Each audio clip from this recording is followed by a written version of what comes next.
Prince Caspian, Chapter 7, Old Narnia in Danger.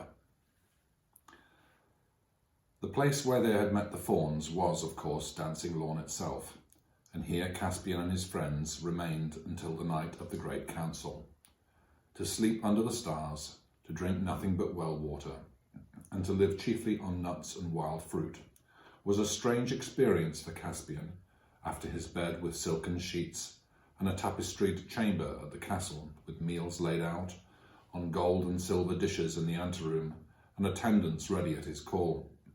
But he had never enjoyed himself more. Never had sleep been more refreshing, nor food tasted more savoury, and he began to harden, and his face wore a kinglier look. When the great night came, and his various strange subjects came stealing into the lawn by ones and twos and threes, or by sixes and sevens, the moon then shining almost at her full, his heart swelled as he saw their numbers and heard their greetings. All whom he had met were there, bulgy bears and red dwarfs and black dwarfs, moles and badgers, hares and hedgehogs, and others whom he had not yet seen. 5 satyrs as red as foxes, the whole contingent of talking mice, armed to the teeth and following a shrill trumpet, some owls, the old raven of Ravenscore, and last of all, and this took Caspian's breath away, with the centaurs came a small but genuine giant, Wimblewether of Deadman's Hill, carrying on his back a basket full of rather seasick dwarfs who had accepted his offer of a lift and were now wishing they had walked instead. The bulgy bears were anxious to have the feast first and leave the council till afterwards, perhaps till tomorrow. Reepicheep and his mice said that the councils and feast could both wait, and proposed storming Myraz in his own castle that very night. Patatwig and the other squirrels said they could talk and eat at the same time, so why not have the council and feast all at once?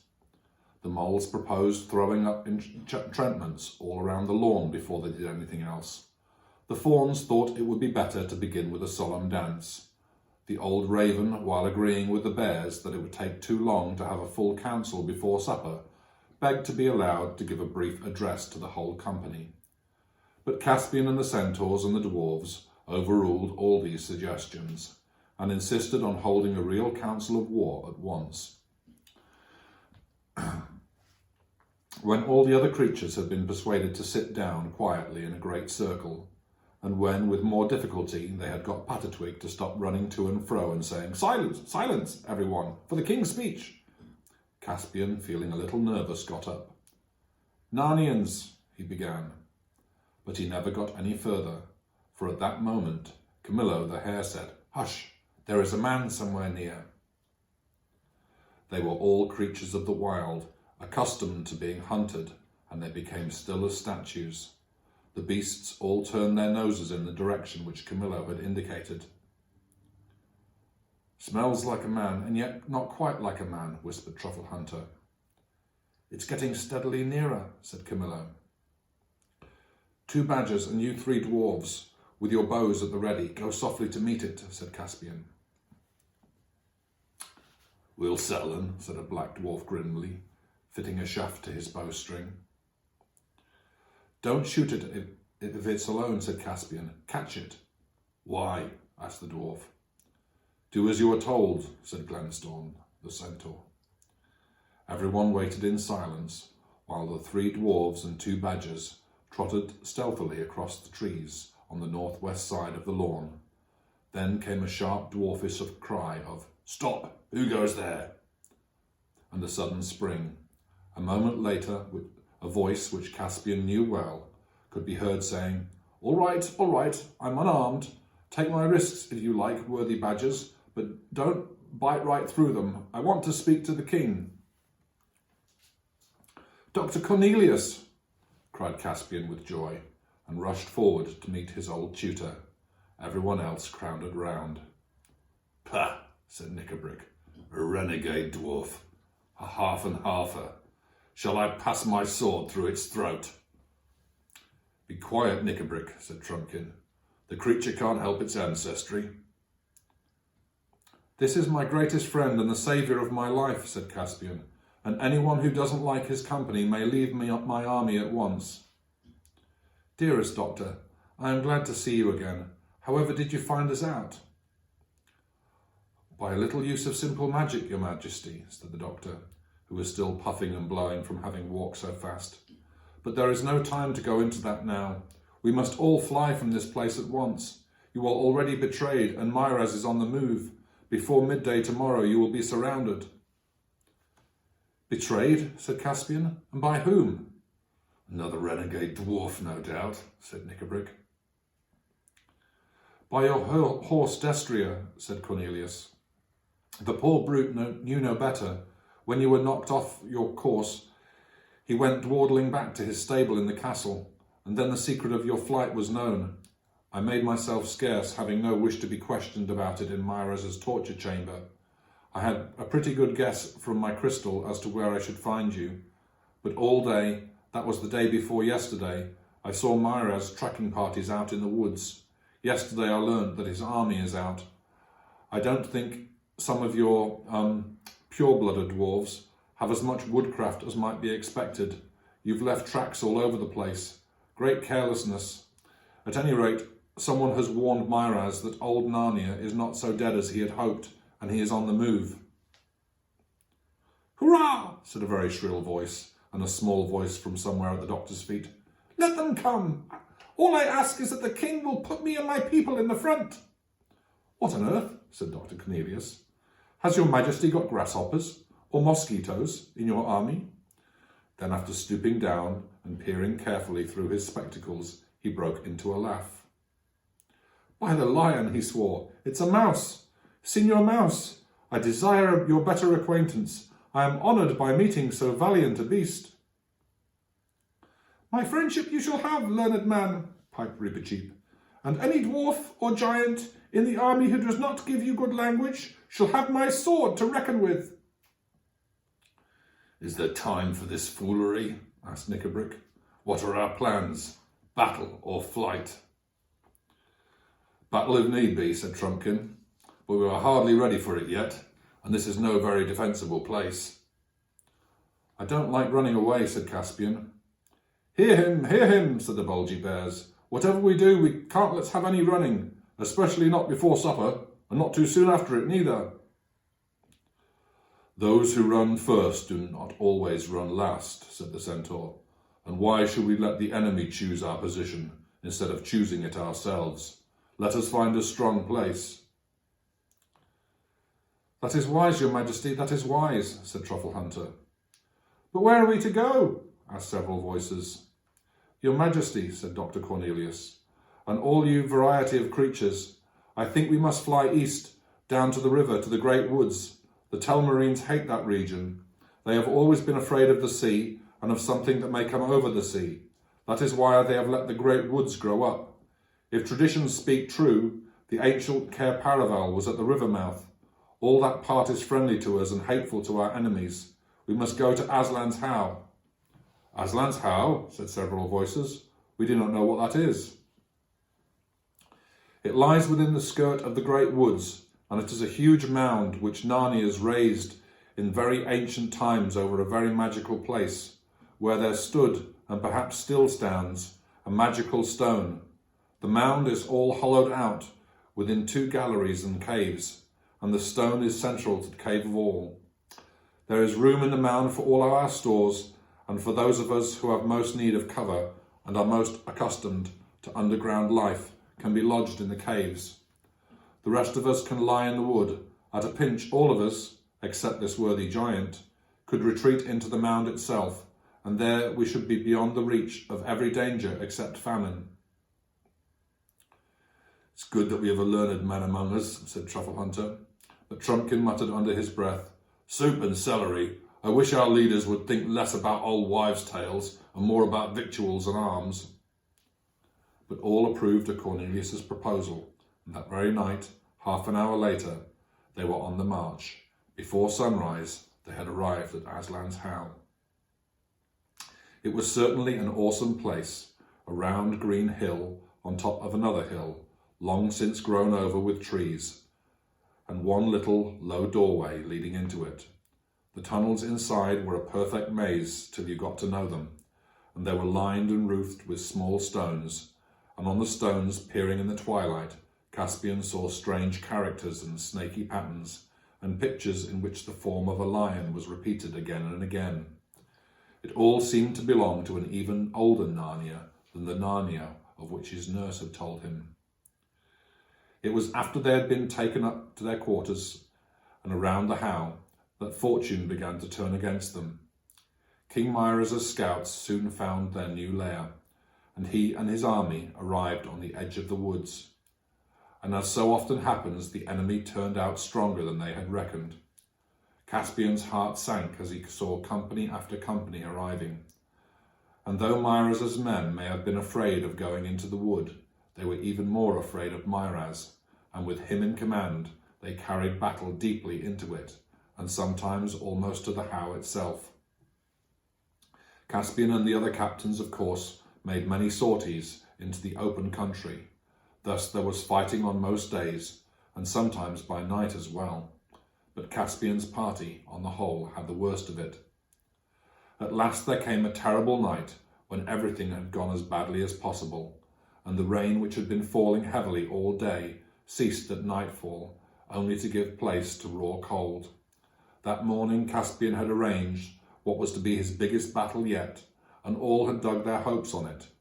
He, with most of the dwarves, was to have fallen on the king's right wing at daybreak, and then, when they were heavily engaged, giant Wimblewether with the centaurs and some of the fiercest beasts was to have broken out from another place and endeavoured to cut the king's right off from the rest of the army. But it had all failed. No one had warned Caspian, because no one in these later days of Narnia remembered, that giants are not all at all clever. Poor Wimblewether, though brave as a lion, was a true giant in that respect. He had broken out at the wrong time and from the wrong place, and both his party and Caspian's had suffered badly and done the enemy little harm. The best of the bears had been hurt, a centaur terribly wounded, and there were few in Caspian's party who had not lost blood. It was a gloomy company that huddled under the dripping trees to eat their scanty supper. The gloomiest of all was giant Wimblewether. He knew it was all his fault. He sat in silence, shedding great big tears, which collected on the end of his nose, and then fell off with a huge splash on the whole bivouac of the mice, who had just been beginning to get warm and drowsy. They all jumped up, shaking the water out of their ears and wringing their little blankets, and asked the giant in shrill but forcible voices whether he thought they weren't wet enough without this sort of thing.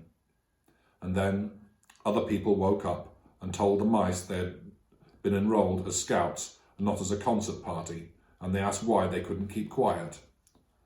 And Wimblewether tiptoed away to find some place where he could be miserable in peace, and stepped on somebody's tail, and somebody, they said afterwards it was a fox, bit him.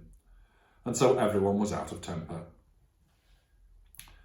But in the secret and magical chamber at the heart of the How, King Caspian, with Cornelius and the Badger and Knickerbrick and Trumpkin, were at council.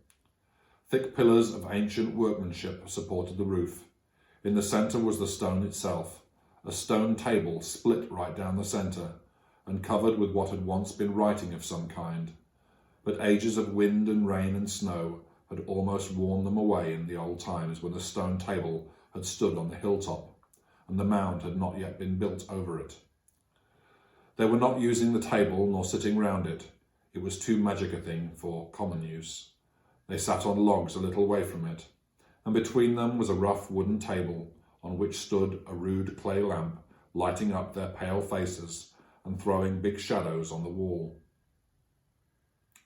"If your Majesty is ever to use the horn," said Truffle Hunter, "I think the time has come." Caspian had of course told them of his treasure several days ago. "We are certainly in great need," answered Caspian, "but it's hard to be sure we are at our greatest. Suppose there came an even worse need, and we had already used it." "By that argument," said Knickerbrick, "your Majesty will never use it until it is too late." "I agree with that," said Dr. Cornelius. "And what do you think, Trumpkin?" asked Caspian. "Oh, as for me," said the Red Dwarf, who had been listening with complete indifference. "Your Majesty knows, I think, the horn and that bit of broken stone over there, and your great King Peter and your lion Aslan are all eggs in moonshine. It's all one to me when your Majesty blows the horn. All I insist on is that the army is told nothing about it. There's no good raising hopes of magical help, which, as I think, are sure to be disappointed." "Then in the name of Aslan we will wind Queen Susan's horn," said Caspian. "There is one thing, sire," said Dr. Cornelius, "that should perhaps be done first. We do not know from what form the help will take.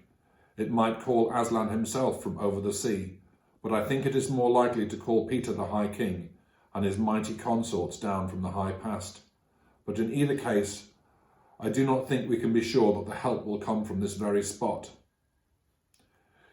"You never put in a truer word," put in Trumpkin. "I think," went on the learned man, "that they, or he, will come back to one or the other of the ancient places of Narnia. This, where we now sit, is the most ancient and most deeply magical of all, and here, I think, is the answer is likeliest to come. But there are two others. One is Lantern Waste, upriver west of Beaver's Dam, where the royal children first appeared in Narnia, as the records tell. The other is down at the river mouth, where their castle of Cair Paravel once stood. And if Aslan himself comes, that would be the best place for meeting him too, for every story says that he is the son of the great emperor oversea, and oversea he will pass. I should like very much to send messengers to both places, to Lantern Waste and the river mouth, to receive them, or him, or it." "Just as I thought," muttered Trumpkin. "The first result of all this foolery is not to bring us help, but to lose us 2 fighters." "Who would you think of sending, Dr. Cornelius?" asked Caspian. "Squirrels are best for getting through enemy country without being caught," said Trufflehunter. "All our squirrels, and we haven't many," said Knickerbrick, "are rather flighty. The only one I'd trust on a job is like that would be Pattertwig." "Let it be Pattertwig then," said King Caspian. "And who for our other messenger? I know you'd go, Trufflehunter, but you haven't the speed, nor you, Dr. Cornelius." "I won't go," said Knickerbrick. "With all these humans and beasts about, there must be a dwarf here to see that the dwarves are fairly treated." "Thimbles and thunderstorms," cried Trumpkin in a rage. "Is that how you speak to the king? Send me, sire. I'll go." "But I thought you didn't believe in the horn, Trumpkin," said Caspian. "No more I do, your Majesty. But what's that got to do with it? I might as well die on a wild goose chase as die here. You are my king. I know the difference between giving advice and taking orders. You've had my advice. Now it's time for the orders." "I will never forget this, Trumpkin," said Caspian. "Send for Pattertwig, one of you. And when shall I blow the horn?" "I would wait for sunrise, your Majesty," said Dr. Cornelius. "That sometimes has an effect in operations of white magic." A few minutes later, Pattertwig arrived and had his task explained to him. As he was, like many of the squirrels, full of courage and dash and energy and excitement and mischief, not to say conceit, he was no sooner heard it than he was eager to be off. It was arranged that he should run for Lantern Waste, while Trumpkin made the shorter journey to the river mouth. After a hasty meal, they both set off, with the fervent thanks and good wishes of the king, the badger, and Cornelius. End of chapter 7.